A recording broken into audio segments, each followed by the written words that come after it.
So mga kaibigan, ladies and gentlemen, the one and only Miss Malu Bali. Parinig nga ng New York, please. Start spreading the news. I'm living today. I wanna wake up. Pinagsasabay mo na yung singing mo at saka acting mo this time. Kanta, Minsan ano? wala nang uwian. Mahirap pala maging artista. Sa mga artistang nakarelasyon mo, meron ka bang gustong balikan? Uy, Romel, may mga asawa na. Yung totga na tinatawag, meron ka bang ganon? Meron. Ang Stress problema lang talaga, Playboy, wala kang magagawa. Ano ang nangyari kay Miss Malu Bali sa mga panahon na hindi na naging active? Hindi ako ma-post na tao. Parang ang isip ko kasi parang ang Facebook, parang payabangan. Hindi kasi ako yung kailangan bawat kibot Post. nasa post. Last year, 2023, pinakagrabe na. Yung finding was cervical cancer, stage 3. Hindi ka nakapagtabi. Hindi ako nakaipon. Yung cancer, actually baliwala sa akin. Wala nang pinakamasakit kasi doon sa pag namatayan ka ng anak. Itong pagkasakit ko last year, marami akong natutunan. Doon mo makikilala kung may kaibigan ka pa o wala. At sa mga kaibigan mong iniwan ka, baka gusto mong bigyan sila ng ano yun, para alam nila kung anong pakiramdam mo. Wala, okay lang. Ayaw mo, di wag. Mas lalo kung walang pakialam.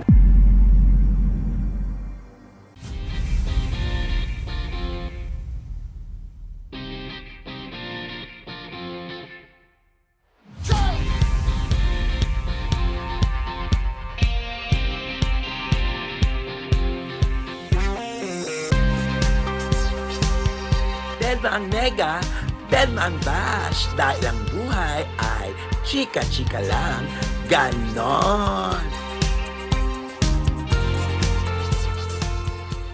Hello mga kachika! Welcome to my vlog. And for today's video mga kachika, naku, kinakabahan ako kasi narinig ko lang ang pangalan niya. Pero ngayon susubukan ko pong kilalanin ko siya at makikilala natin siya ng bonggang-bongga at ang journey niya ngayong may pinagdadaanan siya. So mga kaibigan, ladies and gentlemen, the one and only Miss Malu Bali! Hi, Romel! Hello, Miss Malu!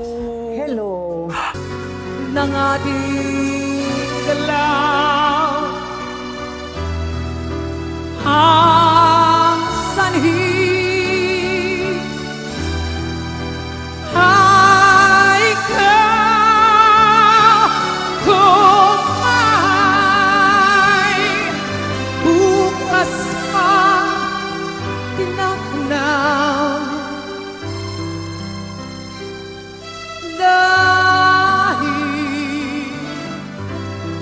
may isang ikaw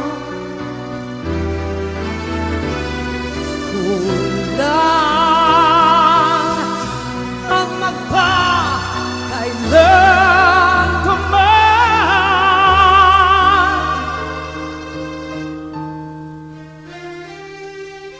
upang bawat sandali ay upang muli ay mahalin ay ikaw.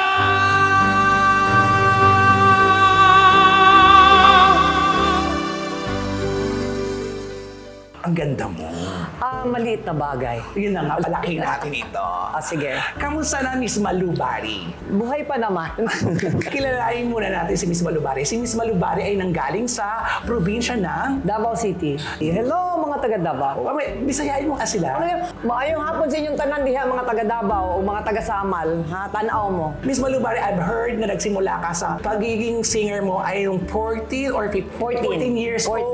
14 kumakanta na ako. Kumikita na ako ng 14 years old. naku. Sa Davao ito. Oo, sa Davao tsaka sa Jensan. Grabe, Oo. iniikot ka ng tatay mo. Tama ba ako? Oo, kasi siya ang aking bodyguard. Tatay ko talaga ang number 1 fan ko. Dahil proud na proud ang tatay mo sa'yo, iniikot ka niya sa buong Bisayan. Yes. Magkano yung budget mo na nagsimula ka sa Davao? Nakita ko parang may nagbayad sa papa ko ng 20 pesos. Parang malaking-malaki na daw yun. 1978 ba yun? Oo, ang laki nun kung 1978, Oo, ha? oo. Ang laki nun. Tapos ilang taon kang tumagal na kumakanta ka sa Bisaya, sa Mindanao? Well, 1980, nasa Penic Bar na ako ng Apo View Hotel. Ay, isang Yes. malaking hotel yan sa lugar. Yes, isa sa pinakasikat na hotel sa Davao, Apo View Hotel. 1980 nandun ako. Finally, 1984, diretso na ako ng Hyatt, Calesa Bar. Ano yung journey mo? Paano ka napunta sa Maynila? Well, hindi ako nagpaalam sa tatay ko. Iniwanan mo bigla ang tatay mo ang mamanage sa'yo. Sumama ako sa isang friend na taga Manila. Kasi ambisyosa eh. Gusto ko talagang kumanta. Gusto ko talaga mag-Manila. Kasi ang dami kong idols eh. Ngayon, kumari ko na. Ang galing. Basta ambisyon ko, magpapunta ako ng Manila. Kakanta lang ako, yun lang ang gusto ko sa buhay ko. Kahit na iwanan mo na ang tatay mo, dead ma ka na. Yung mga panahon na ngayon talagang gusto mo ma-pursue yung gusto mo. Oo, pero yun din naman ang tinuro niya sa akin eh. Kasi alam naman niya, when I was 3 years old, pinapatong niya ako sa mesa, kumakanta na ako.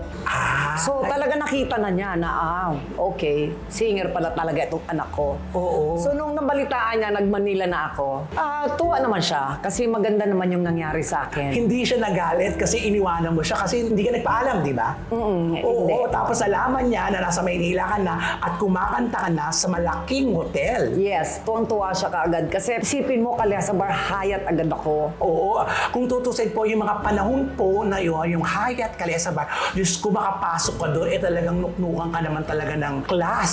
Big time. Correct. Lahat ng mga kumakanta doon, like si Bernie Varga, ang dami. Kaya talagang swerte na lang talaga, Romel, na naipasok ako doon. Ano ang pakiramdam mo nung unang gabi mo? Kasi ito yung pinaka-memorable, di ba? Kasi iba na yung pakiramdam, iba na yung mga tao. Aminin naman natin, iba kasi yung crowd ng Maynila, iba rin yung crowd ng Davao, di ba? Siyempre, galing Bisaya kami doon. Tapos Oo. pagdating sa Calesa, pa-English pa kami sa Calesa.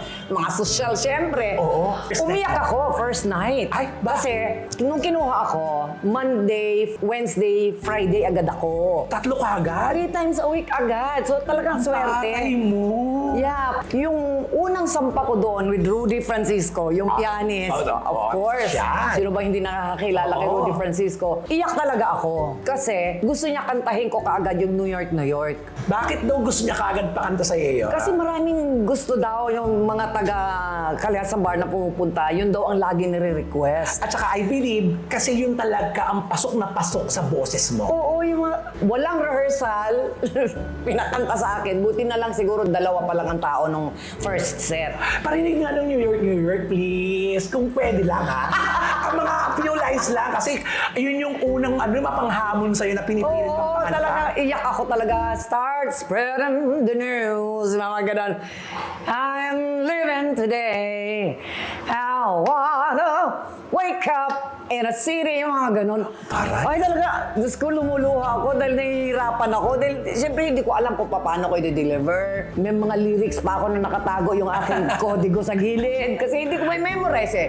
Ganun si Rudy Francisco mag-train sa Calesa Bar. Ganun siya. Na-challenge ka nung unang gabi mo. Sobra. Natatandaan mo pa kung ilang kanta ang nakanta. Kasi syempre, pag unang salta mo, pakitang gilas ka eh, di ba? May ganon, di ba? Oo. Ano kami doon? 3 sets. Isang set, ilang kanta? Actually, hindi sa kanta eh. Kasi minsan, madaldal ako eh. Kwentuhan talaga. Oo, dinadaan ko na lang sa kwentuhan kasi marami nga hindi alam na kanta eh. So, nakipagkwentuhan na lang ako. Tuwan-tuwa naman sila. So, siguro mga 5-6 songs per set. Oo, di ba? At saka ito yung di ba? Alam naman natin mga entertainer. Pandaya natin yan, di ba? Magkwento ka para Pandaya. mabawasan yung oras ng kanta-kanta mo. Tsaka pinakamasaya yung last set. Kasi Ay. yung sa last set, pwede na kami magpakanta. Ay, relax na yun. So, at least ako, mga 3 kanta na lang.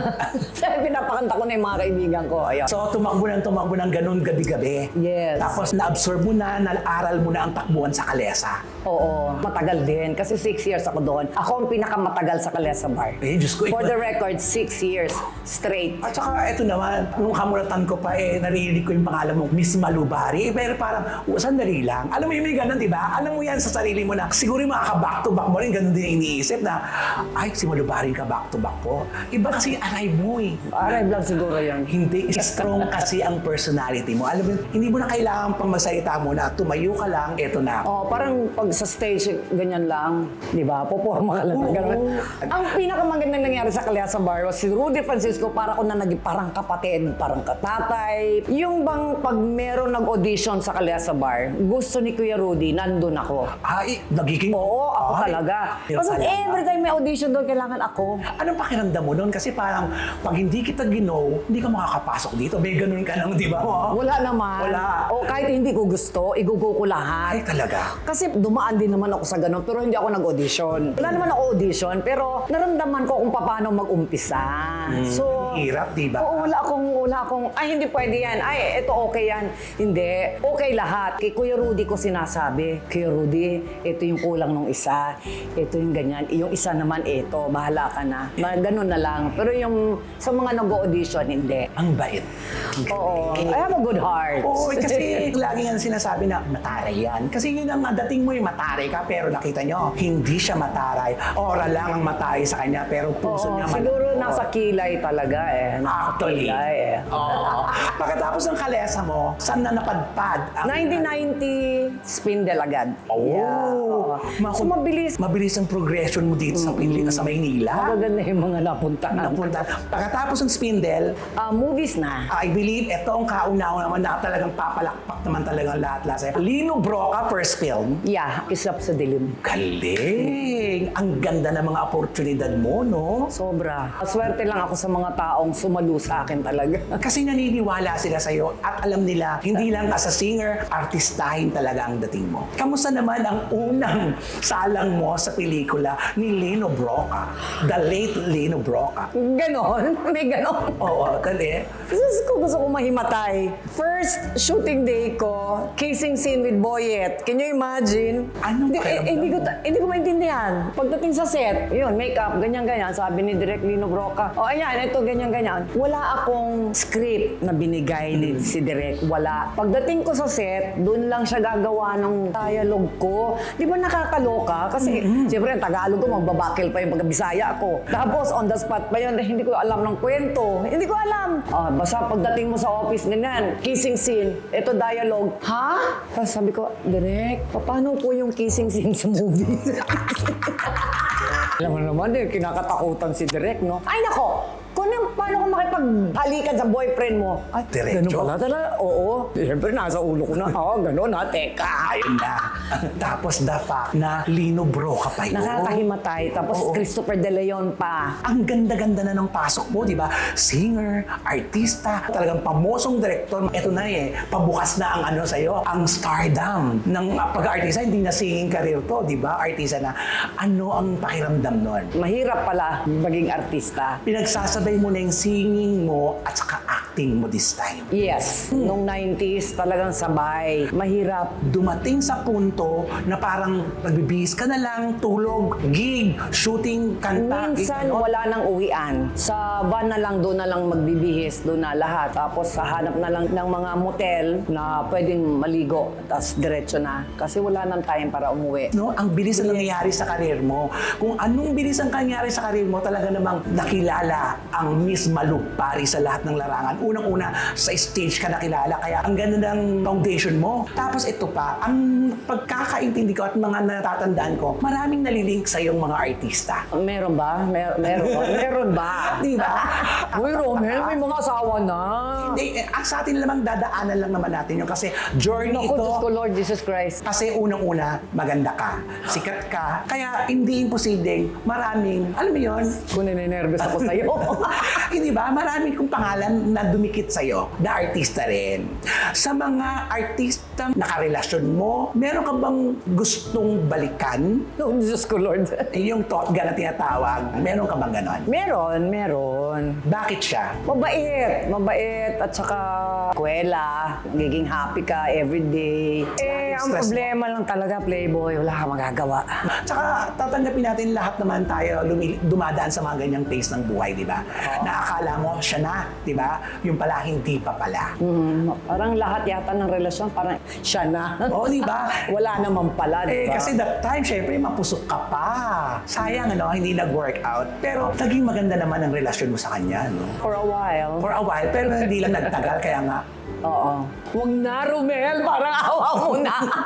Sa kwela siya. Pala. ilang taon kayo tumagal dito? Sandali lang kasi magulo Complicated. Tsaka busy ako. Oo. Hindi ako pwedeng At saka hindi pa masyadong maano ang social media noon, kaya hindi masyadong huminga, hindi nila nalaman kung anong mga totoong kadahilanan ng mga hiwalayan dati, di ba? Pero sa sarili mo, talagang ikaw ang umayaw. Diyos ko, sa busy ko, hindi ko na matandaan. Ilan lang ang anak mo, Miss Balubari? Now I have 4 girls and 1 boy, yung youngest. Ang eldest ko is boy, but I lost him Sorry. 2010. Yes. Youngest mo, Yan ang 16. youngest, oo. Uy, mga dalaga, no? Oo. May nagmana ba sa'yo magaling kumanta? Actually, lahat sila kumakanta. Wow. Ayaw lang nilang i-career. Mas gusto nila opisina, mas gusto nila tahimik. Yung isa nasa Cebu Pacific, Wow. stewardess na. Basta ganon. Di ba? Yung bunso kong babae, Parang? yun ang talagang gusto. Nung lumalaki ba itong mga anak mo, nasa iyo lahat to? Nasa akin lahat. Oo. So, malapit sa'yo ang mga anak mo. Yes, malapit lahat. Yun ang kayamanan mo. Matapos ang pamilya, eto na yung karir mo. Narating mo ang rurok ng karir mo Tapos, bigla kang hindi na napagkakita. Ano ang nangyari kay Miss Balubari sa mga panahon na hindi na naging active? Actually, active pa rin. Nagsishow pa rin ako. Pero movies, medyo mga ilan-ilan na lang. Like ito, may ginawa ako. Katatapos lang. Love You Da by Direk Buboy Tan. Hindi kasi ako yung kailangan bawat kibot Post. nasa post. Hindi ako ma-post na tao. Tamad ka? Hindi ako tamad. Pero Ayaw mong i-share ang lahat. parang ang isip ko kasi parang ang Facebook parang payabangan. Okay naman. Pero kanya-kanya tayong ako talaga hindi ako ma-post na tao. Hindi. Pero kasi marami naghahanap kasi sa'yo. Siyempre, lahat ng iniidolo ka, lahat ng may gusto sa'yo. Nasaan na kaya si Miss Balubari? Last year. Last year. Eto yun, meron Yeah, last March. Last March, I mean. Yeah, last ito year, na yun, last March. Na cancer? Actually, nung pandemic pa, kasi meron ng paminsan-minsan may bleeding, minsan 4 months, 5 months wala, after 6 months meron, may mga ganon. So, last year, 2023, pinakagrabe na. Parang lagi na. So, last March, nagpa-biopsy. Yung finding was cervical cancer, stage 3. Agad. Agad ang bilis. Bilis. So, parang okay lang. Tanggap ko naman. Anong pakiramdam mo? Right then and then nung sinasabi sa'yo ng doktor yun? Wala. Parang, Casual ka lang? Oo, casual lang. Parang, Ang tapang mo. so Dok, anong gagawin? Yun nga daw, ganyan. Sabi, okay. Nag-antay pa ako ng ilang buwan. Kasi nag-take ako nung kay Dr. Tan, yung sa Binondo, yung kay Dean Do Arroyo. Hi, Dean, na-mention kita. Nag-inom ako nung herbal na yon. Okay. Ng 8 months. Since March. And then finally, Yung 8 October. months na yun, wala ka nang ginagawa. And then, nag-show pa ako sa Music Box ng October 1 last year Nakapag-show pa ako ng 3 since March. Pero hindi na ako pwedeng high heels na nakatayo, kakanta ng 1.5 or 2 hours, hindi na. As in, talaga nakaupo lang ako. Grabe. Pero show pa rin ako. Like sa Music Box kay Jobert, pinashow niya ako last October 1. Ganun lang din, nakaupo lang din ako. Dito Sa yun? chair. Yes, dito. Ano yung pakiramdam mo na nung nagsashow ka na dati? Magalaw ka sa entablado, pero this time, October, nakasit down, ano ka na lang? Anong Oo, pakiramdam kasi mo? bleeding So, hindi pwedeng naka-high heels. So, nagbi-bleeding ako.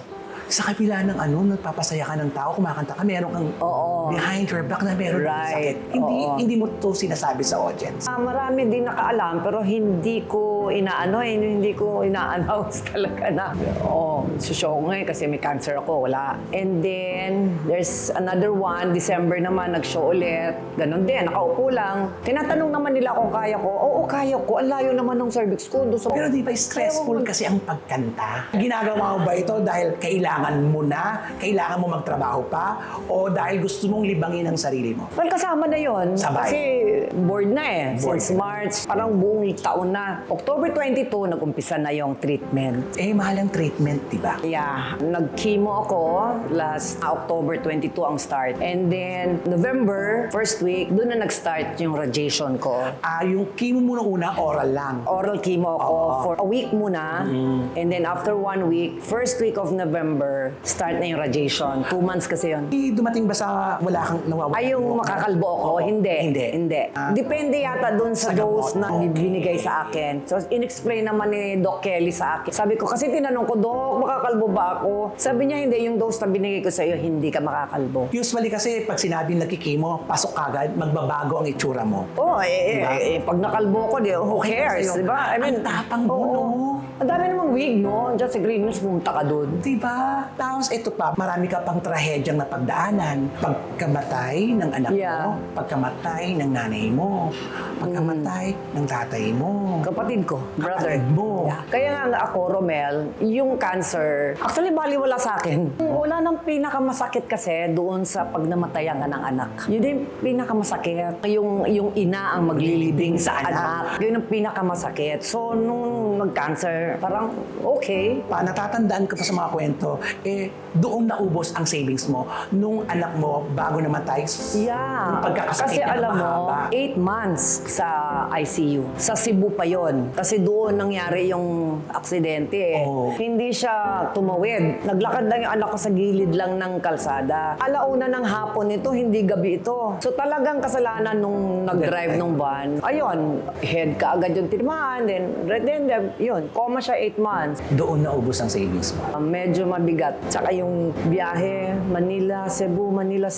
Habang nasa ospital yung anak mo, nagtatrabaho ka pa rin dito. Oo. Laban ka talaga.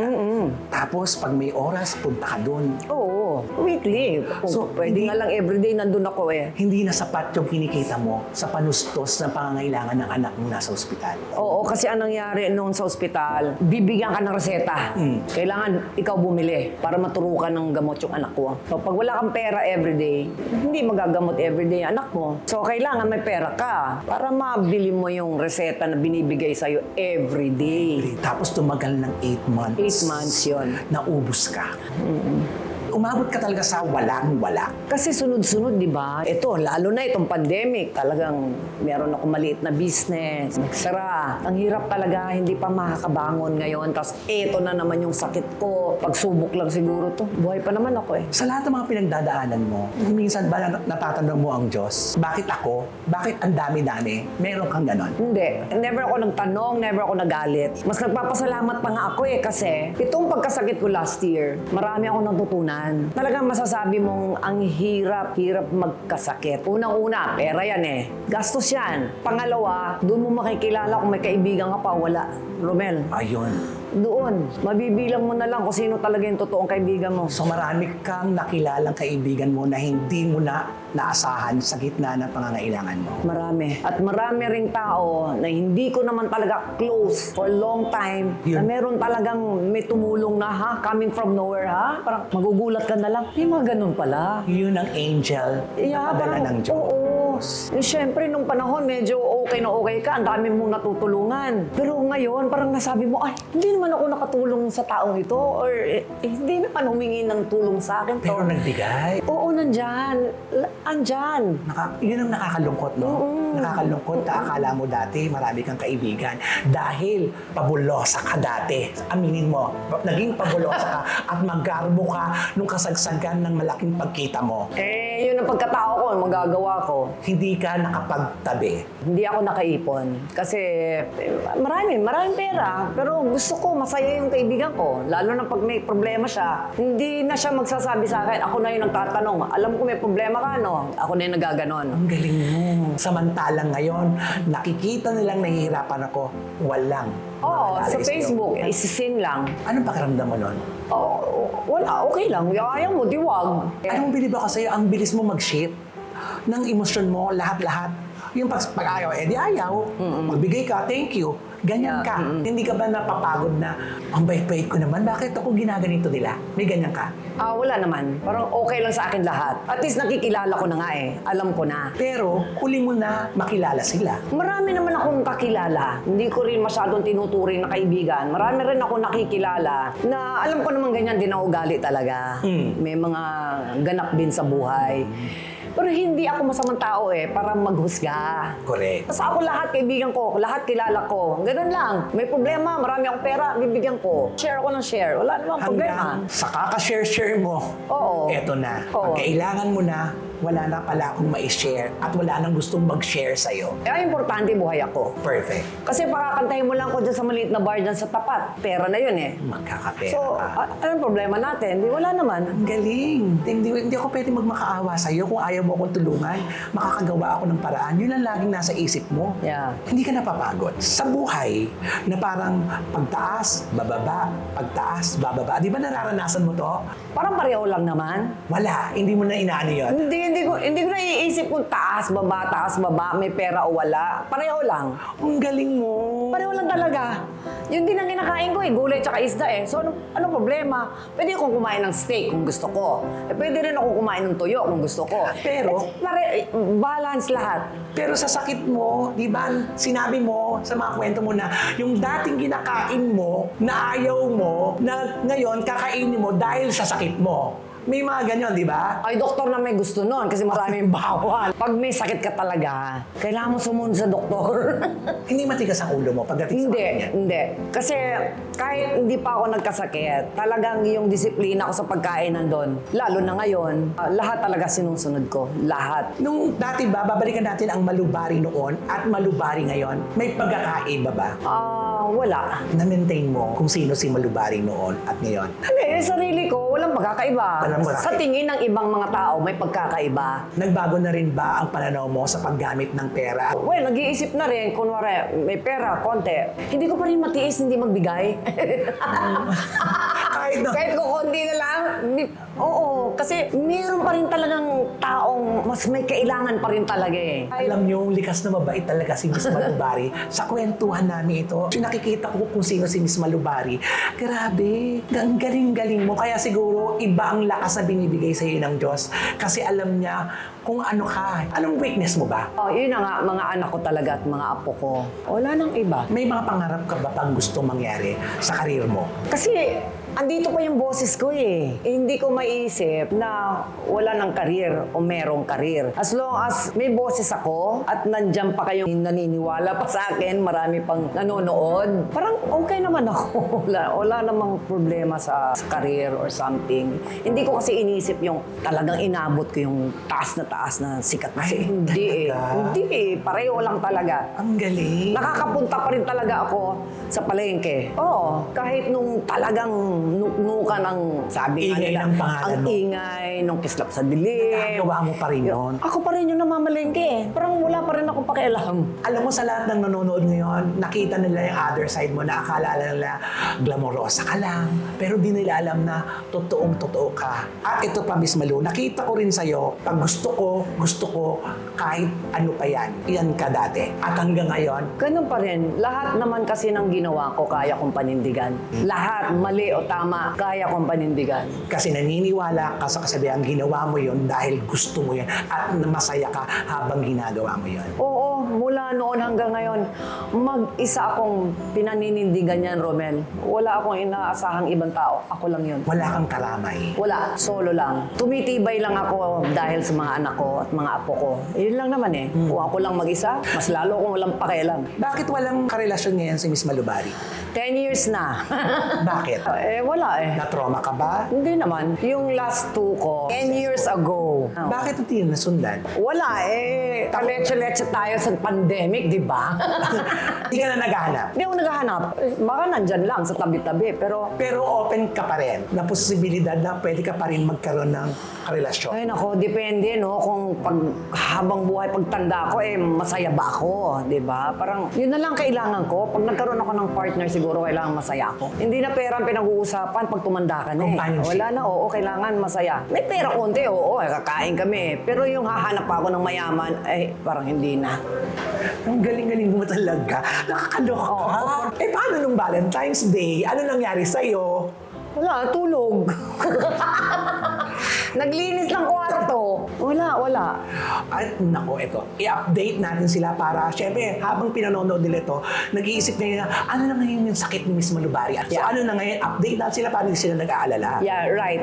So last November, doon ako nag-oral chemo and radiation. And then last January, I had 4 brachytherapy. 4 Mondays last January. Start ka na. Tapos na-treatment ko. So inaantay na lang namin yung Result. Hindi, meron akong CT scan na ultrasound at saka PET scan pa. So, Pagkatapos yun na ito, lang.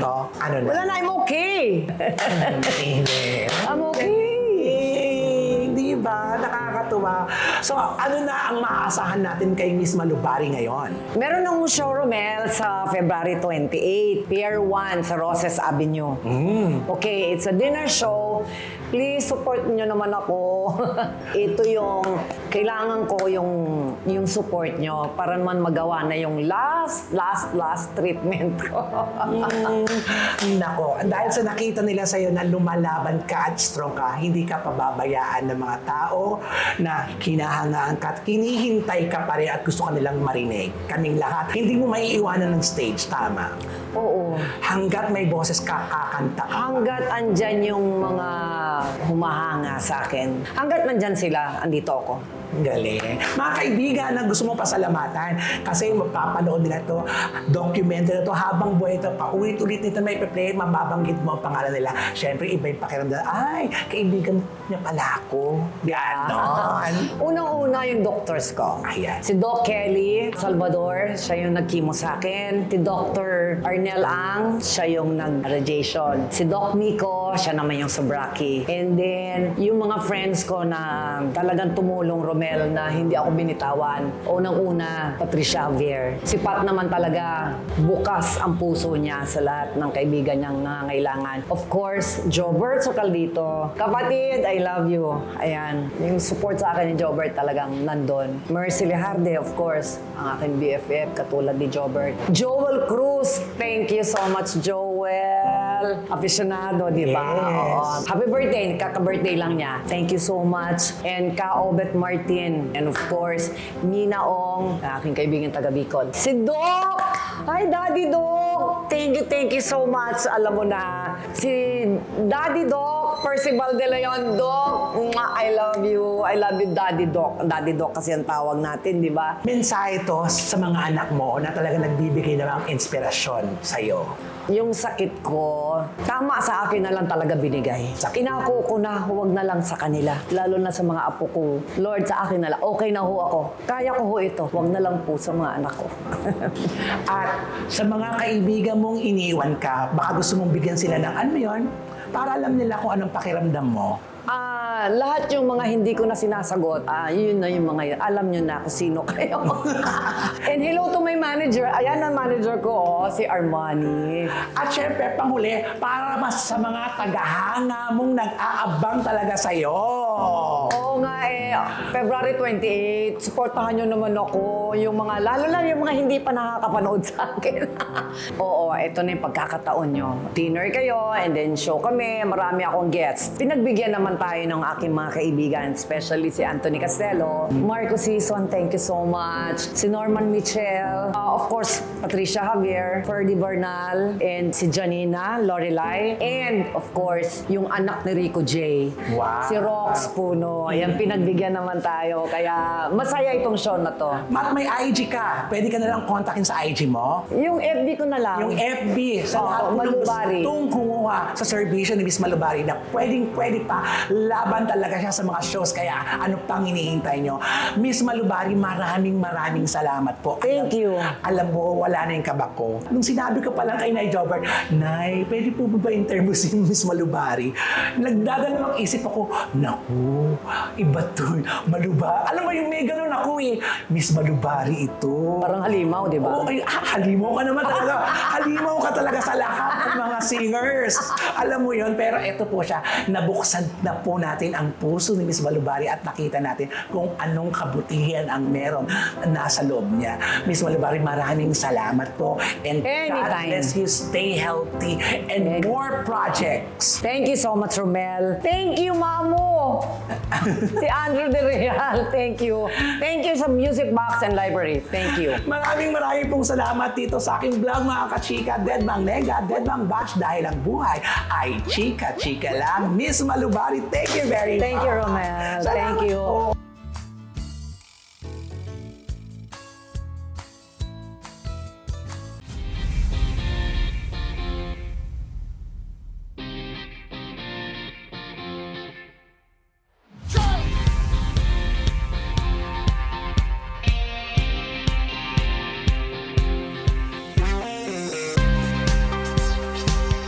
Dead Mang Nega, Dead Mang Bash, dahil ang buhay ay chika-chika lang.